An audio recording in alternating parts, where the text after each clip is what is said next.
এখানে উল্লেখ্য বেশ কিছুদিন ধরেই মিলন ভিকটিমকে অনৈতিক প্রস্তাব দিয়ে আসছিলেন।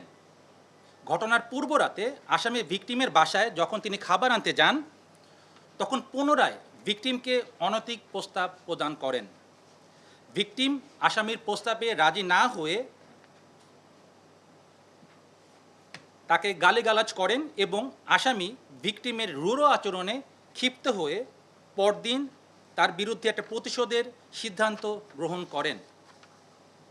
ঘটনার দিন ভিকটিমের বড় বোন যখন জিমের উদ্দেশ্যে বের হয়ে যান, আসামির পূর্ব পরিকল্পনা অনুযায়ী পূর্ব থেকে সংগৃহীত নাইলনের দড়িসহ ভিকটিমের বাসায় পুনরায় যান। প্রথমবার উনি খাবার আনার জন্য যান এবং তার বোনের সাথেই বের হয়ে আসেন, বড় বোনের সাথে বের হয়ে আসেন সবার সাথে, এবং পরবর্তীতে পুনরায় তিনি তার বাসায় যান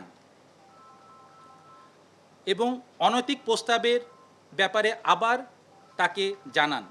আসামির অনৈতিক প্রস্তাবে রাজি না হওয়ায় ভিকটিমকে এক পর্যায়ে ধস্তাধস্তির এক পর্যায়ে তাকে পিছন থেকে লাইলনের দড়ি দিয়ে তার গলায় শ্বাসরোধ করে তাকে হত্যা করার চেষ্টা করেন।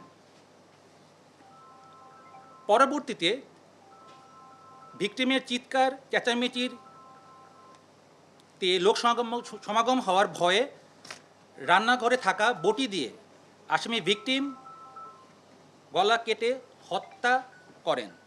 হত্যাকাণ্ডের পর ঘটনাস্থল হতে দ্রুত তিনি পালিয়ে যান এবং যাওয়ার পূর্বে বাসার বিভিন্ন আসবাবপত্র তল্লাশি করে নগদ অর্থ নিয়ে যান। প্রাথমিক জিজ্ঞাসাবাদে গ্রেফতারকৃত আসামি মোহাম্মদ মিলন মল্লিক এই হত্যাকাণ্ডের সাথে জড়িত থাকার অভিযোগ স্বীকার করেন।